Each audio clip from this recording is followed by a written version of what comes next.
لایک‌های ویدیو قبلی من نگاه کردم و این کامنت رو دیدم که یه نفر به من گفته بود من میخوام یه کاغذ رو بکنم ولی بلد نیستم. اومدیم با هم دیگه دوره با مرور داشته باشیم. تکرار کنید دفتر. خب چجوری حالا بازش میکردیم؟ دستمون رو میذاشتیم به اینجا و بازش میکردیم. به این صورت باز شد. الان به این میگن دفتر باز، دفتر بسته، دفتر باز، دفتر بسته، دفتر باز، دفتر بسته، دفتر باز. خب ببینید چجوری میکردم کاغذ رو. خوب دقت کنید. دستمو میذارم اینجا، یه برگه رو برمیدارم میگیرم تو دستم، این یکی دستمو میذارمش اینجا و اینو میکشم.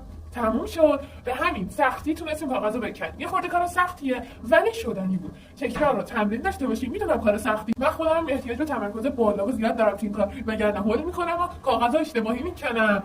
اگر تمرکز داشته باشید حتما میتونید تکرار تمرین داشته باشین تا بتونید